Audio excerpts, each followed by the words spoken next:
Welcome to episode 50 of Leading People with me, Jerry Murray.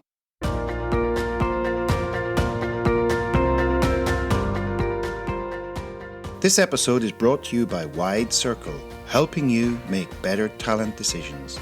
To learn more, visit widecircle.eu. That's WIDECIRCLE.eu.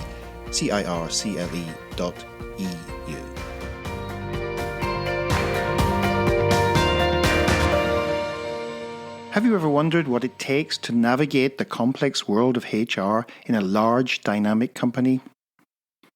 How does one move from traditional approaches to embrace a more cooperative and individual-centric strategy for change management? And in a world where one size certainly doesn't fit all, how does a HR professional facilitate personal and organizational growth without imposing a one-track pathway for everyone? In this episode, we're joined by the incredibly insightful Eva Maurer, the head of HR Global Development at a major automotive services company. Imagine being responsible for the growth and development of over 10,000 employees. Eva does just that, and she's here to share her journey and insights with us. Eva's approach to leadership and development is not just innovative, it's transformative. She has moved away from prescriptive solutions to foster environments where leaders and teams can discover what works best for them, encouraging self-reflection and dialogue. But what sparked this shift? And more importantly, what can we learn from her experiences to apply in our own professional lives? Stay tuned as Eva unpacks these questions, sharing her journey, her strategies, and her philosophy on HR that champions change, learning, and growth. You won't want to miss this. So, let's dive right in. Eva Maurer, welcome to Leading People. Hi, Jerry. Nice to be. Really appreciate to be here. Thank you for the invitation. Yes. So, just for our listeners, we met recently at the Harrison Assessments Conference in Berlin, and I found that what you had to share with the audience about your approach to talent and leadership, very, very insightful. So we're going to get to that shortly, and in particular the topic or theme of change management. But first, I'm sure many of our listeners are wondering a little who you are. So maybe to help our listeners get to know you a bit better, how did you get to where you are today? Are there some person, places, or events or things that happened along the way on your journey, or were there epiphany moments that brought you to a role today where you're the global head of HR development for a pretty significant company? Well, thank you for the question. Quite complex. I just started, I think, improving my, let's say, technical and professional skills. Yeah, so that was the start. Yeah, to become a better and better HR development specialist. But I don't know. At the middle of my journey, I understood that it's more about change management, about facilitating learning processes of individuals, of teams, of organizations. Yeah, so I think that was the moment when I really changed my approach, how to do HR development. That it is not about the perfect product, the most smart and most complex and most perfect product, but that it is about doing change in cooperation with the leaders. Yeah, so I think that was really a turning point of my career. And that makes things much more easy. Yeah. And you, in some of the preamble to this conversation, you've told me you've learned a lot about how not to do change management in an organization, and that there are better ways than the old-fashioned traditional ways of approaching. So perhaps explain what you've learned and how that evolved into a style of change management approach that you have today. Yeah. So I think, I really started with the idea that HR needs to be the very clever, smart person who knows, for example, what effective leadership means. Yeah, so very often we are hired, and then someone is telling us, we are in the middle of a change process, and you need to push and be the driver of this change process. And then we are starting to create products, and it doesn't work. Very often it doesn't work, and there's a lot of resistance. And what I've learned is to take this resistance as a really value-adding information. Yeah. So whenever my products are not bought, yeah, then there's something wrong with the products, because the managers, the leaders, the teams, they are my internal clients, and I don't work to change their attitude, their values, their mindset, their leadership styles. My role is to support them in learning processes they think that are value adding for them and for their team. It's not me telling them what is right or wrong. It's me supporting them to decide what might be more effective for their leadership and for their team. So I think that it's not so gone away from the teaching approach to the to a very cooperative change approach. I would say. Yeah. So I'm curious, were there some moments where you perhaps had interactions with some leaders or managers with the old, more teaching approach, where you had that epiphany which went, and could you share, maybe, are there one or two examples that you could share where I thought I was doing it this way, and then somebody said to me, hold on. Well, I think it was more on a feeling I felt uncomfortable with the old approach. Yeah. So it always seemed to me quite arrogant that I should tell leaders what is effective leadership, what is right leadership. So it was more a feeling of something's wrong, yeah. But the expectation from our managers was, hey, you have to tell them, you have to persuade them that their leadership style is wrong. So the moment was more than I'll decide to do a coaching education. And during I attended a 2-day class to learn about the approach, solution-focused coaching approach according to Steve Chaser.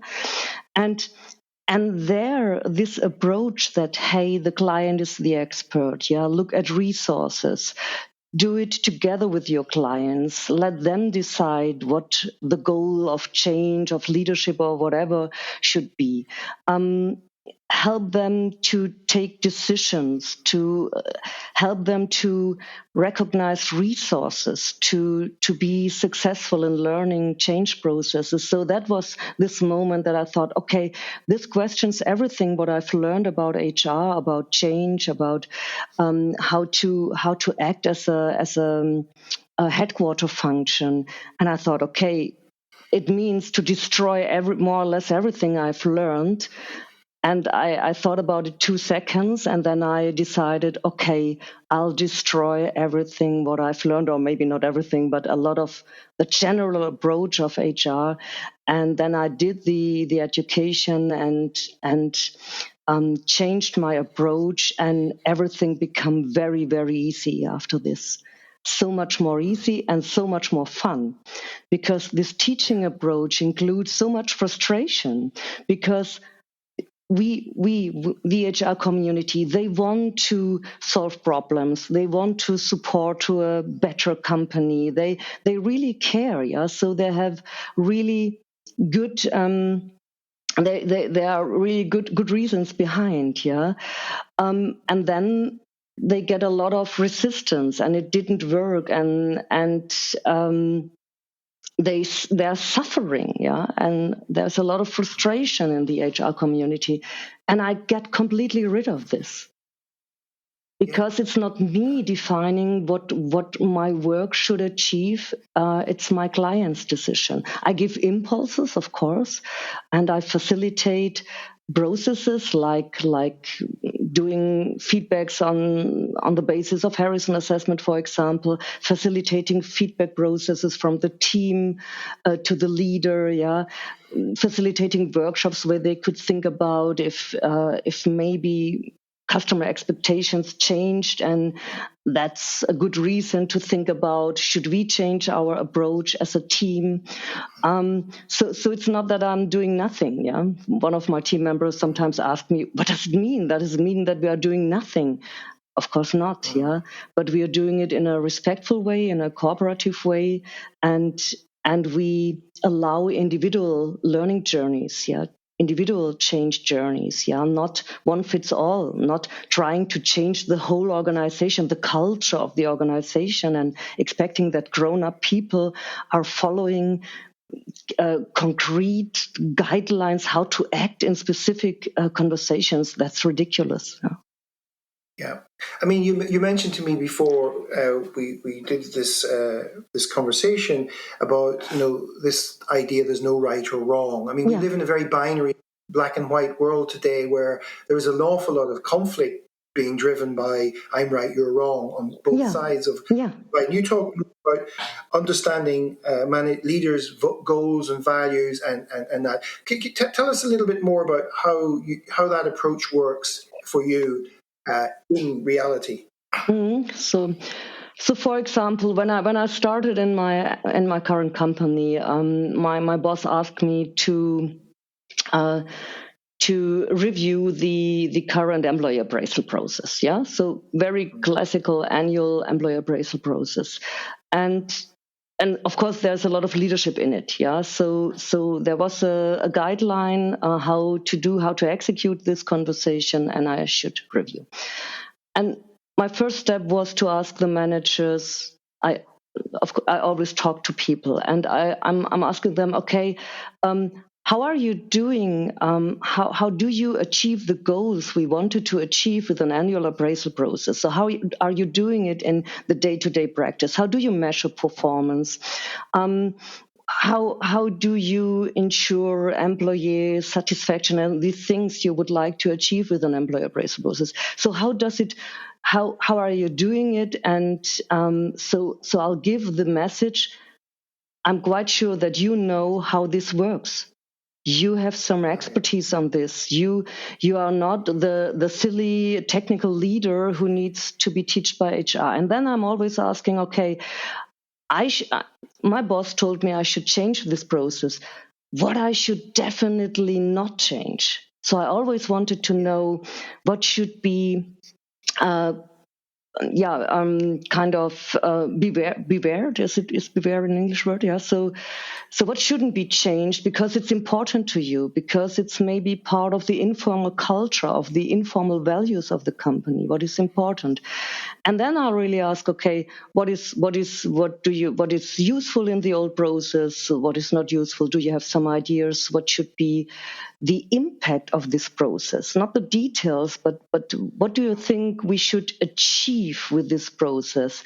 And don't go too much into the details. And I always give the freedom to follow my process or not. I'm always telling leaders, hey, in the details, but also in general. So if managers, I have a lot of managers they have a very long professional relationship with their team members. They know each other. And some of them, they are doing management between doors, leadership between doors. And if they achieve the same goals I would like to achieve with my annual formal employee appraisal process, then it's okay. They are grown up. They know their team better than me. They know what is effective. And of course, we need to double check if it's also effective for the team. Yeah. So this is a responsibility we have as HR has. But in general, I think they know best how to be successful, especially when they are successful on the operational side. Yeah. So there must be a reason why it works. And it is in the resources and the strength of the leaders. And just for our listeners, when you say between doors, that's very informal, water cooler conversations and check-ins. Whatever. Yeah, exactly. Or maybe going for dinner once a year and find out what is important to the employee. Because if the employee says, hey, I don't care about an annual appraisal process. And the manager said, hey, everything, it works. Yeah. So he knows what I'm expecting, or she. He's happy with his job. Yeah. I know that he doesn't want to do a next career step or whatever I'm covering with the formal process. It's okay. Yeah. It's their responsibility. It's their expertise how to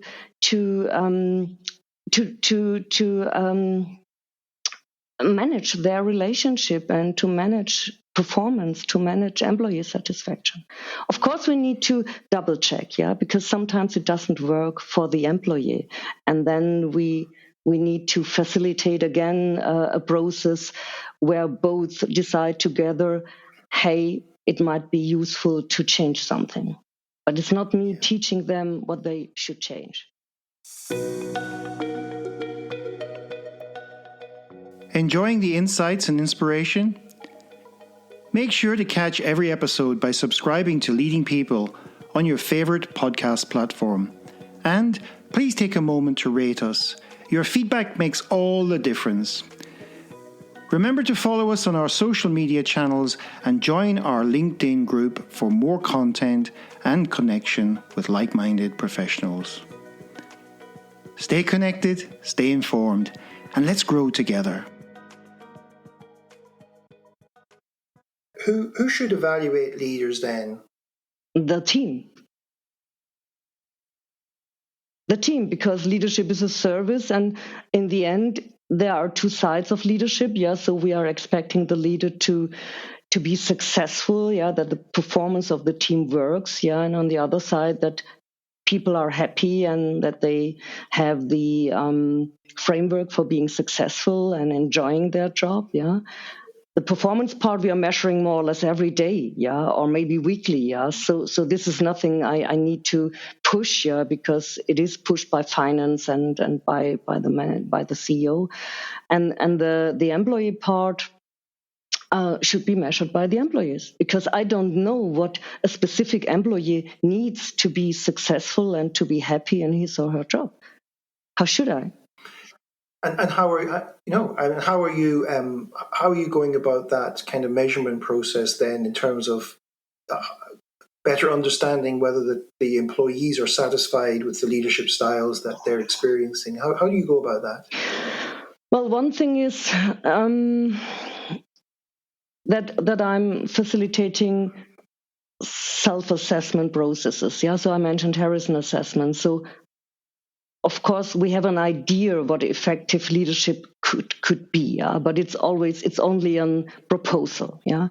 So before we promote leaders, we'll go through a leadership model and we talk with him or her about, hey, this is the idea how we think effective leadership could look like. Would you agree? Is it also your experience, or do you find another way to be successful? Yeah. So there's a self-reflection, because I really believe in self-steered learning processes. Yeah. So that people understand, oh, that might be not that effective with a specific employee. Yeah. So maybe he learns during this self-reflection, it works for 3 of my employees, but for 2, maybe not. I'll double check. Yeah. So give them impulses to talk with their employees about leadership, about cooperation. Of course, the employee appraisal process is an impulse. Hey, talk to each other and find out if it works or not. Employees give feedback to their managers in this process. So there is an impulse if they want to give a feedback. There are workshops, standard workshops, where new leaders and the team are talking about the cooperation and if it's effective for everyone and what might be changed. Yeah. So things like this. Yeah.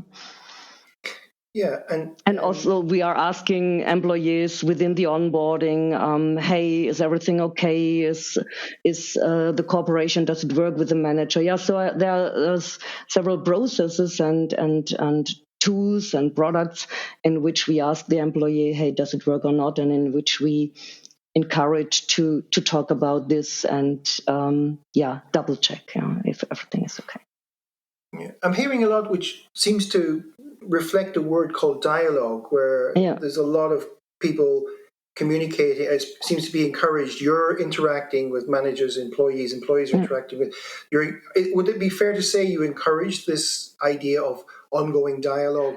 Exactly. So, yeah, that's maybe a good point, that it's really a lot of my impulses are about self-reflection and about talking and about double checking. Hey, is my perception that my employee is happy and that I'm providing the perfect support for him or her being successful?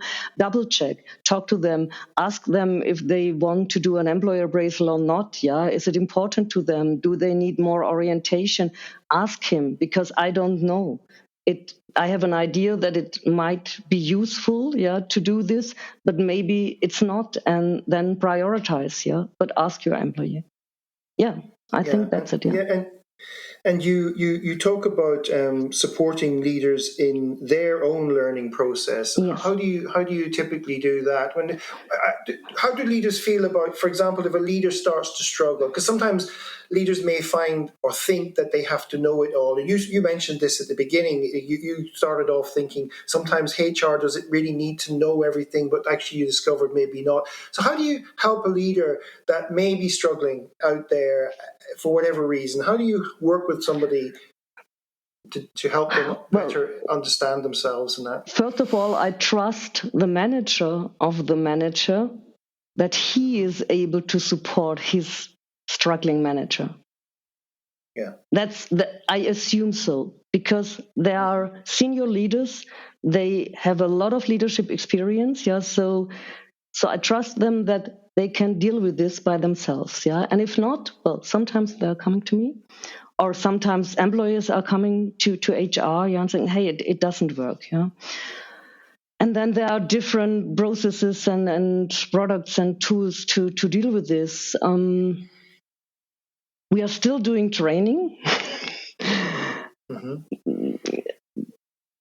but with a coaching approach too. So there's only very, very short impulse speeches on introducing some model, but always giving the time to think about if this model is effective or not effective, useful, not useful. But the starting point when we're struggling, it depends. Sometimes it's a feedback session, sometimes it's Harrison assessment. So starting a learning code, self-awareness, combining with coaching. So I really prefer maximum individual learning journeys. And trainings is always a group learning journey, which is less effective. But sometimes it helps manager to get in contact with others, understand that they are not alone, that everybody has the same problem, struggling with similar things. Some has a solution for a specific challenge, and so I really like them to learn from each other and not from the trainer. And our leadership trainer is supporting this approach, so she facilitates let's say social learning or peer learning processes. So again, with the assumption that there is a lot of cleverness in the room, in a training room, and it's not only in the head of the trainer, but in the head of the attendees. So these things. Yeah. And how is your approach to, you when you said training earlier, you kind of smiled. And how has your approach to learning and development evolved since, for example, the COVID pandemic? How has that been evolving because you've got an organization of 10,000 people, right? So how is that evolving for you, and what sort of things have you noticed, and what things have you tested out or tried to change to make the learning and development more meaningful for your people?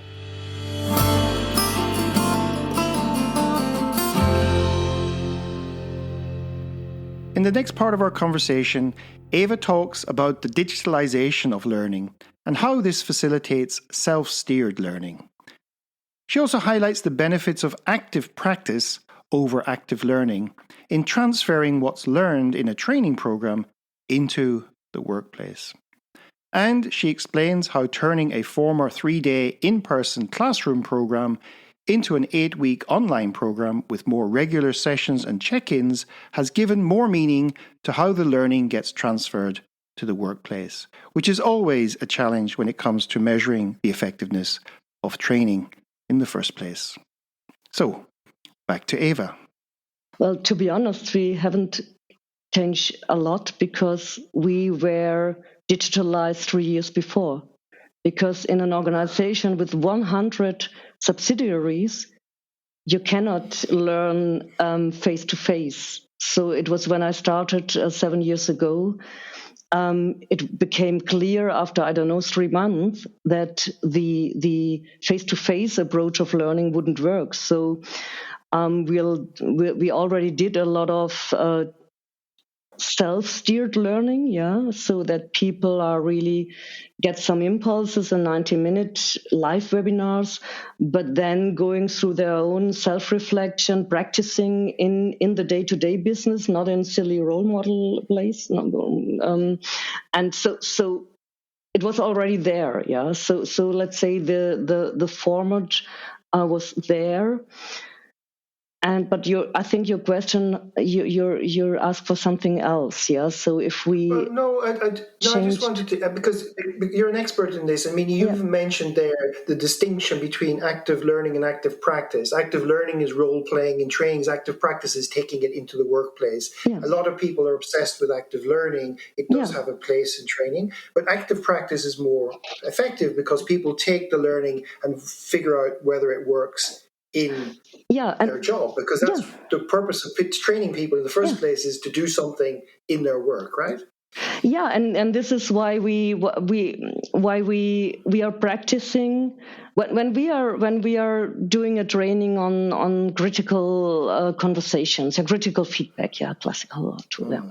Then people, they practice it with their real employee, not in the training session, So we'll give some ideas, They're discussing it, they're doing self-reflection, they're getting some guideline which they can use or not use, they're practicing, and then we are talking about, okay, what was effective, what not. So really kind of a group coaching process, and they always can book virtual short coaching sessions before they are doing the conversation, or after that to do some reflection, what worked well and what not.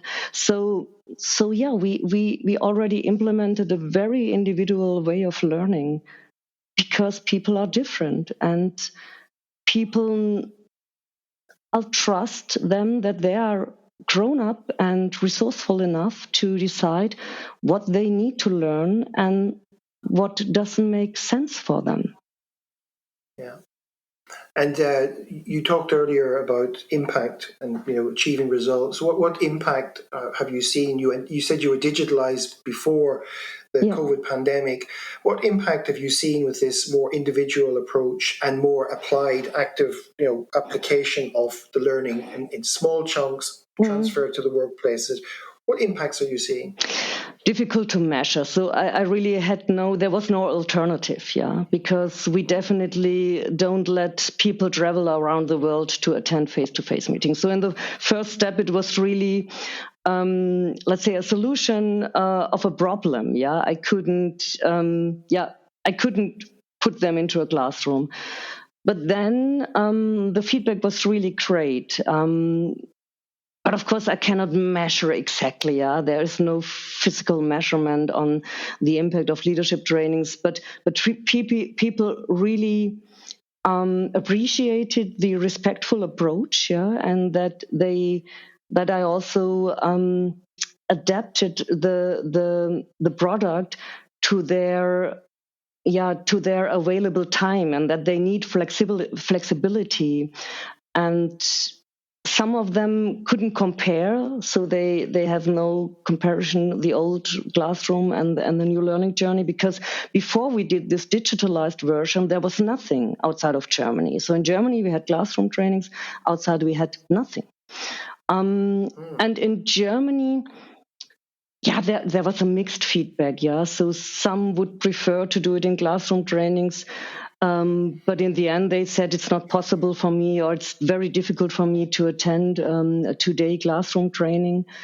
So there are plus and minus points, But we all, I think most of the learners agreed that this is much more easy, and they really appreciated that the transfer to the day-to-day business, because it's an 8-week learning journey. Yeah. So I think the 3-day program of the basic program, it's now an 8-week learning journey. That means you're getting 8 weeks impulses and input and practice on leadership. And that was really the main positive feedback, that it's not 2 days, 3 days, input, theory, practicing role plays, yeah, but that it is really that they get a lot of support during several weeks. Yeah, I think that was the main difference, and they see, and the main benefit they see. Yeah. It's a long time ago since I've implemented it, but of course, after I implemented it, we asked for feedback, and of course, we were very careful understanding if this works or not. And it doesn't work every time, yeah. So sometimes people don't show up, yeah, and don't prepare, yeah, and then it doesn't work. Because you need a lot of discipline and being self-organized to go through this very individual and self-steered learning journey. And some are better and some are not so good in this. This is why we are starting with time management, by the way. So we are starting our leadership program with our junior leadership program with, hey, how to organize yourself, how to manage yourself, because of course, you need discipline to go through this and make this effective. Yeah?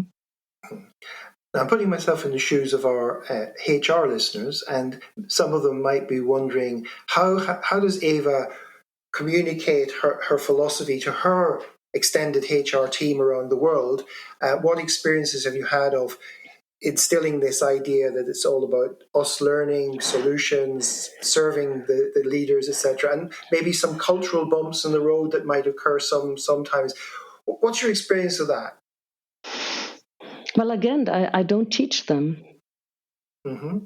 So what I do, I'm always explaining why my products look like they look, yeah. And I think in my current company, you really don't survive if you don't follow this process. Yeah, well, we need to distinguish between the HR generalist role and the HR development role, because, of course, when it's about labor law or things like this, there are red lines, yeah, and there are things where HR really needs to be the police, yeah. But of course, I'll try to influence when it comes to my products and processes. I'll try to whenever I introduce a product, I'll explain how I'm doing this in Germany, because I'm implementing my own processes in Germany, because I'm the head of HR Development Global, but also the manager for HR Development Germany. And I'm always talking about what I think, what is effective, and why I think that is effective. But I let them decide what is the best approach for them. And leaders are different. So, for example, in Central and Eastern Europe, I assume there might be a little bit different approach effective than mine. Yeah. So in Germany, we have really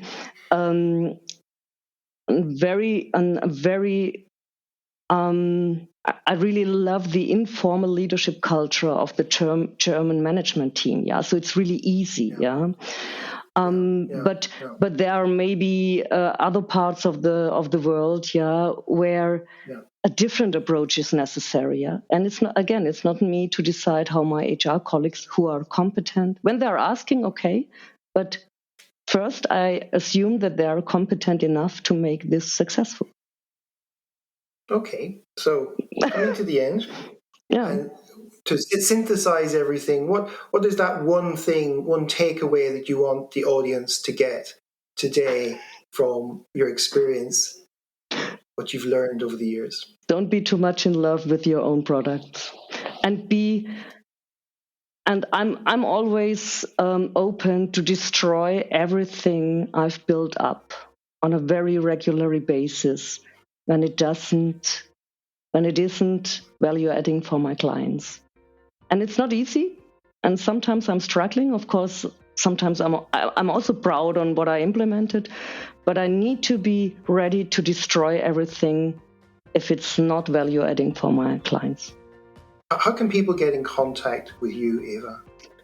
You can always get in contact via LinkedIn or in Germany via Xing. Yeah, so I'm really glad about getting in touch with people who'd like to discuss this really, really important topics. And I'm always happy to get in a debate because I really love to discuss with people who have a different opinion than me, because then I might learn something. Yeah, and we may even invite you to a collective discussion later in the Leading People series, where we bring a few other HR people into a room and we get a nice debate going. So that's you've given me. I've been thinking of this for a while for our listeners to know that we will expand this a little bit. But you've given me a little bit of reassurance that might be a reasonably nice thing to do. So, Eva, I'll put some links in the show notes, but I suppose on behalf of our listeners, Eva, thanks for sharing your insights, tips and wisdom with everybody today. Thank you so much, Jerry. Coming up in the next episode. Even now, people are still stuck in this conversation that the office versus remote, seeing this as in binary terms, rather than understanding that it's what are you trying to achieve, what's the type of work that you're trying to accomplish, and then build the model, and not the other way around. Join Gustavo Rossetti and myself as he delves deeper into remote working cultures and how to design effective hybrid workspaces. So, until next time.